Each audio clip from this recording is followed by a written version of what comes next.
안녕하세요. 선한 로로쌤입니다. 2022년 3월 8일 화요일 시황방송 시작하도록 하겠습니다. 자, 먼저 미증시 확인하겠습니다. 자, 미증시는 전일 2.37% 하락하면서 기존 지수권에서 움직이고 있는데 그래도 하단을 자꾸 두드리고 있습니다. 그리고 나스닥 또한 마찬가지 이 3%대 3.62% 하락을 보이며 하단을 자꾸 두드려 하는데 이 하단을 자꾸 두드리는 것은 누가 봐도 좋지 않은 모습입니다. 이제는 슬금슬금 이제 다시 한번 반등을 모색을 해야 되는 자리까지는 왔습니다. 자, 이 모든 게 다 전쟁 리스크다라고 볼 수 있는데, 어제 3차 회담이 있었죠. 인도주의적 대피 통로 이 확보하는 부분에 대해서는 일부 진전이 있었다라고 합니다. 근데 지난번에도 민간인을 자꾸 러시아에서 사살을 하다 보니까 지켜지는지를 봐야겠죠. 그래서 이 정도의 작은 성과 정도는 있었는데 휴전을 한다던가 아니면 핵심 의제 세 가지 이 부분에 대해서는 아직까지는 이견차가 있다라고 보시면 됩니다. 가장 중요한 세 가지는 이제 우크라이나의 나토 가입 철회, 그리고 비무장화 겸 중립지대, 그리고 돈바스 지역 영토를 독립시키는 것. 이건 러시아가 가져가겠다는 뜻이죠. 그래서 이 세 가지가 푸틴의 요구 사항이고 이 요구를 수용시까지는 전쟁을 지속한다라고 푸틴은 얘기하고 있습니다. 그러니까 우크라이나는 전쟁을 빨리 막아야겠죠. 본인 자국 영토에서 지금 국민들이 죽어나가고 있으니까. 그래서 사상자를 또 막아야 되고 하기 때문에 젤렌스키 대통령은 직접 제안을 합니다. 푸틴 직접 와서 협상하자. 무섭지 않으면 직접 와라. 내가 해결책을 갖고 있으니까 직접 대화하자라고 하는데 푸틴이 반응할지는 모르겠습니다. 이 부분은 전달은 하겠지만 이제 푸틴도 쉽게 움직일 수 있는 상황은 아니겠죠, 지금. 거기다가 이제 우크라이나 땅에서 전쟁을 하는 것이지 이제 러시아 땅이 침략당한 건 아니기 때문에 푸틴은 좀 여유를 갖고 본인이 계속 공격을 하면서 지금 보는 상황이 아직까지는 이어지고 있다 보시면 될 것 같습니다. 자, 이에 대해 미국에서는 이 하락한 이유 중 큰 이유 중 하나가 이제 미국 독자적으로 러시아산 원유 수입을 금지하는 것을 검토하고 있다라고 기존에도 말씀을 드렸습니다. 자, 이게 왜 공동으로 하기 어렵냐? 이 독일만 보더라도 유럽만 보더라도 독일 실주 총리가 대체 에너지를 확보할 때까지 우리는 러시아 에너지가 필요하다. 그래서 수입 중단은 반대한다라고 했고 헝가리나 불가리아 같은 몇몇 국가들도 반대 의사를 밝혔습니다. 그래서 그만큼 현재 유럽에서는 러시아에 대한 에너지 의존도가 높다라는 것인데 그러다 보니 이제 유에서도 이제 앞으로 러시아에 대한 에너지 의존도를 대폭 축소할 계획을 수립하고 있다라고 합니다. 근데 이건 늦었죠. 이미 전쟁이 일어났으니까. 앞으로는 이런 상황을 추가적으로 발생하는 부분은 좀 막겠다라는 의지는 표현하고 있습니다. 자, 이에 대해 러시아는 대러 제재에 동참한 국가는 비우호 국가로 지정해서 본인들이 보복하겠다라고 하고 있습니다. 우리나라도 어떻게 보면 해당이 되겠죠. 그래서 이 정도까지 정리해드리면은 전쟁에 대한 부분은 어느 정도 여러분들이 알고 가실 것 같습니다. 그리고 제롬 파월 의장 같은 경우는 미국이 이제 FOMC를 앞두고 있는데 0.25% 25bp 인상하는 부분에 대해서 다시 한번 시사를 했습니다. 그러면은 기존에 우려했던 0.5%를 한 번에 올리는 이 빅스텝 논란은 이 정도면은 아예 일단락되는 방향으로 진행되고 있다 보시면 됩니다. 만약에 0.5를 올린다라고 하면은 깜짝 인상이 되겠죠. 시장에 한번 충격이 나올 수 있습니다. 자, 우리나라는 이제 내일 대선을 앞두고 있고 모레는 또 선물 옵션 만기일, 우리도 빅 이벤트를 2개나 갖고 있습니다. 이 상황에서 그 1% 오늘 하락이 나왔지만 하락은 어떻게 보면 좀 주변국에 비해서는 제한되는 편입니다. 미국도 2, 3%씩 밀렸고 주변국도 보면은 중국 그리고 홍콩, 일본 전체적으로 이제 정말 적게 밀린 게 홍콩이 1.39%로 그나마 좀 양호한 편이고 대부분 2% 가까이 혹은 2% 이상 밀리고 있습니다. 우리나라 시장이 지난달 옵션 만기일 전후로 해서 변동성을 좀 줄이고 있다라고 축소하고 있다라고 말씀드렸고 좀 특이한 상황이고 독특한 상황이다. 보통은 미국이 움직이는 것보다 변동성이 더 크게 미국이 재채기 한번 하면 우리나라는 심한 독감에 걸린다라고 표현할 정도인데 우리나라가 이렇게 변동성을 줄이고 있는 거는 기존에 먼저 밀린 것도 있고 좀 독특한 상황이다라고 보시면 될 것 같아요. 그래서 하락을 제한하는 것만 해도 현재까지는 그나마 다행이고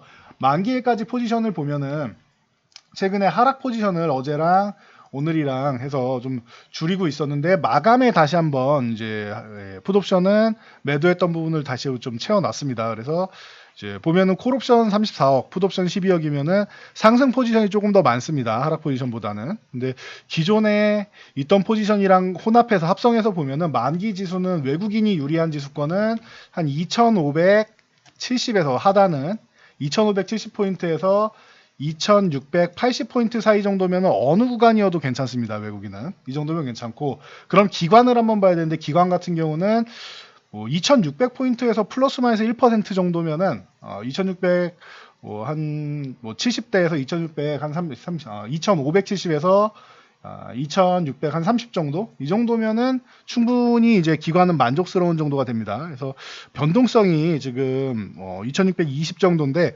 위로 뭐 크게 올라간다라기보다는 또 아래로 크게 내려간다기보다는 여기서 변동성은 좀 축소되는 단계로 진행될 가능성도 있다 보시면 될 것 같아요. 물론 이 수급보다 더 중요한 거는 우리가 내일 쉬는 날 사이에 전쟁 리스크가 커지느냐 아니면 회담을 4차 회담을 또 바로 진행한다라고 해요. 빠르면 뭐 내일도 진행할 수 있다라고 하는데 그 회담 과정에서 어느 정도 좀 진전을 이뤄냈다. 평화를 위해서 뭐 휴전을 한다거나 진전을 이뤄냈다거나 하면은 그러면은 또 이제 뭐 지금 수급과는 상관없이 뭐 크게 움직일 수는 있습니다. 근데 현재 포지션만 보면은 한 2600 플러스 마이너스 1% 정도가 적절한 상황으로 외국인과 기관이 타협 볼 수 있는 정도가 된다 보시면 됩니다.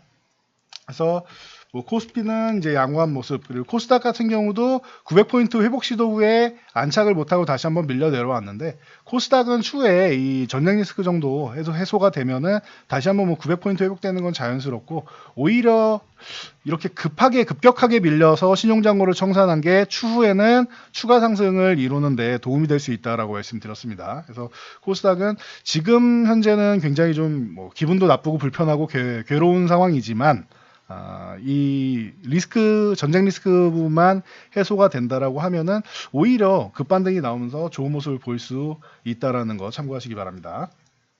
종목 동향은 뭐 여전히 뭐 코로나 관련주, 일동제약이 뭐 계속 더 대장이다라고 말씀을 드렸는데, 시오노기와 이제 경구용 치료제 계속 얘기 나오고 있죠. 그래서 오늘 뭐 장중에 상하 변동폭을 키우면서 위쪽으로 갔다가 아래쪽으로 갔다가 굉장히 변동폭을 키웠습니다. 그래서 플러스 마이너스 한 20% 정도의 변동성이 있었는데, 이쪽 다시 한번 경구용 치료제 임상 진행하는 부분이 좀 부각이 됐고, 오늘의 스타는 이제 신풍제약 같은 경우가 좀 좋았죠. 그래서 신풍제약 같은 경우가 오늘 기존에 워낙 많이 밀려있다 보니까 좀 울분을 토해내듯이 한 20% 정도 상승을 보였습니다. 지금 구간에서는 48,000원을 유지하면은 보유해볼 만하고 55,000원 가면은 저항이다라고 보시면 됩니다. 자, 그 뜻은 보유하신 분들은 48,000 이탈하면은 한 차례 수익 실현하는 게 유리하다는 뜻이에요. 여기서 이탈하면은 뭐 그 아래 뭐 한 41,000원 정도까지도 그냥 기본적으로 열어놔야 되기 때문에 이 구간은 꼭 유지를 해줘야 된다라는 거, 이 부분 체크하시고 가시기 바랍니다. 자, 그 외에 오늘 바이오주들이 그나마 이 안 좋은 장에서도 일부 바이오주들이 뭐 힘을 냈는데, 헬릭스미스 같은 경우 오랜만에 반등이 나왔습니다. 뭐 8% 상승이 나왔는데, 헬릭스미스랑 뭐 한미약품, 뭐 임상 진행하는 부분에 있어서 조금 뭐 원활하게 진행되는 부분이 있다 보니까 헬릭스미스나 한미약품 같은 경우가 일부 움직였는데, 아직까지 저점 구간을 뭐 크게 탈피하거나 하는 정도는 아닙니다. 그래도 바닥에서 한 차례 이제 뭐 탈피 시켜줄 가능성이 있는 초기 수급 정도는 들어왔다 정도 보시면 되고요.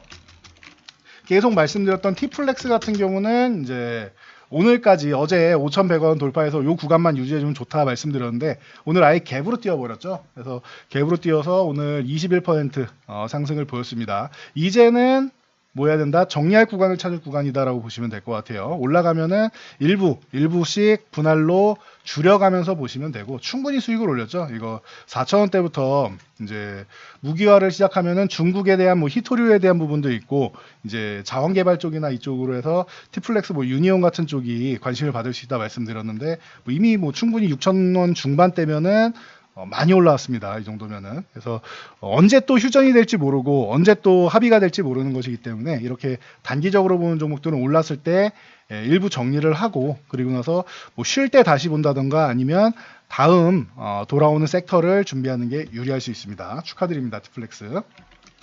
자, 그리고 원자력 쪽 같은 경우도 여전히 뭐 살아 있습니다. 오성파워텍 같은 경우가 최근에 뭐 대장 쪽으로 이제 올라서면서 가장 뭐 강한 모습을 보이고 있는데, 저항 구간을 지금 넘어서 가고 있죠. 5,500원 구간도 넘어가면서 지금 좋은 모습을 보이고 있는데, 5,500원만 유지하면 조금 더 볼만하고 5,500원 이탈하면은 리스크가 생깁니다. 최근에도 가파르게 올라왔기 때문에 4,000원대로 한번 볼 수 있으니 5,500원 유지해줘야 된다. 그게 아니라고 하면 다음날 이제 위쪽으로 올라가기 시작한다라고 하면은 일부 분할 매도로 해서 일부라도 수익 실현을 하면서 챙겨놓으면서 올라갈 때마다 좀 줄이면서 보시면 됩니다. 그리고 조정받을 때 다시 매수하면 되겠죠. 그리고 오성파워텍 외에도 우진이라던가 뭐 일진파워, 뭐 한신기계 이런 종목들이 전체적으로 양호했습니다. 그래서 기존에는 작년에 좋을 때는 이제 한전기술이 대장이었는데 지금 대장이 좀 바뀌어가는 모습이 있다라는 거, 이 부분을 여러분들이 좀 참고하셔야 돼요. 기존에 좋았던 종목에 계속 매달릴 필요는 없습니다. 흐름이 바뀌면은 그에 편승해야 된다라는 거 다시 한번 체크하시고요. 자, 한알령 해제 기대가 며칠 전에 말씀드렸는데 뭐 오늘 크게 오르지는 못했지만 뭐 스튜디오 드래곤이나 뭐 펜엔터테인먼트, 뭐 초록뱀 미디어 같은 경우가 다시 한번 뭐 한알령 해제 기대감으로 해서 일부는 상승했습니다. 오늘 같은 날 이제 밀리지 않고 선방했다는 것만으로도 좀 의미가 있는 것 같습니다. 중국에서 밥 잘 사준 뭐 누나 외에도 이제 3편이나 추가적으로 더 방영을 한다라고 합니다. 그래서 이제 앞으로 좀 기대감을 좀 높이고 있다. 컨텐츠 관련주들 올해도 기대감이 있다라고 말씀을 드렸는데, 앞으로도 이제 중국에서 이 부분을 이제 점점 열어준다라고 하면은 우리나라 콘텐츠들은 넷플릭스, 뭐 디즈니, 그리고 국내 OTT, 그리고 중국까지 진출할 수 있는 길이 열린다라고 보시면은 전망은 굉장히 좋다라고 보시면 될 것 같습니다.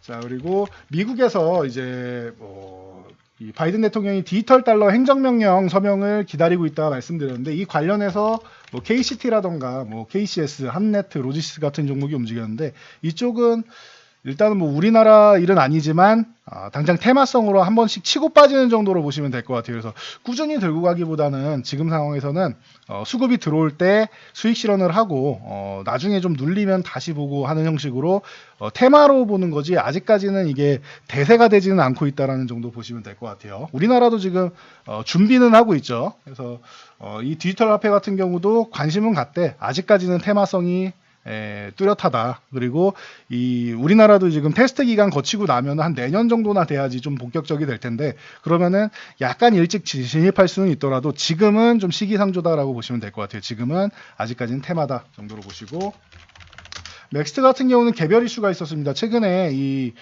메타버스 쪽이 굉장히 좀 오랫동안 쉬고 있는데, 작년 말부터 푹 쉬고 있는데, 이 W게임즈에서 20억 투자 유치를 했다라고 합니다. W게임즈는 이제 3D 소셜 카지노 업체죠. 그래서 모바일로 이제 기존부터 이제 소셜 카지노 쪽으로 이제 W게임즈, 그리고 미토미투젠 쪽이 이 대표적이다라고 말씀을 드렸는데, 맥스터하고 협업을 한다라고 합니다. 그래서 오늘 반등은 나왔는데 아직 5만 원 정도는 회복을 해야지 다시 한번 좀 살아날 기미를 보이지, 아직까지는 이제 실마리 정도만 마련했다라고 보시면 될 것 같아요. 반등의 실마리 정도 나왔으니까 이 5만 원에 저항받고 쉬면은 아직 아니구나 생각하시면 되고, 5만 원을 회복해서 안착한다, 그럼 그때부터 관심 가져서 늦지 않습니다. 뭐 아직까지 뭐 거의 한 1,500원 정도 남았는데, 이 정도는 좀 기다리셔도 될 것 같습니다. 자, 오늘 영상은 여기까지 말씀드리고 저는 물러가도록 하겠습니다. 내일 대선인데 뭐 사전 투표하신 분들도 있고, 그런 분들은 푹 쉬시고, 투표 안 하신 분들은 소중한 권리 행사하시면 될 것 같습니다. 하루 쉬시고 저는 내일 모레 돌아오도록 하겠습니다. 영상이 도움되셨다면 좋아요와 댓글 하나씩 남겨주시고요. 영상 잘 참고해서 모두 안전 투자하시기 바랍니다.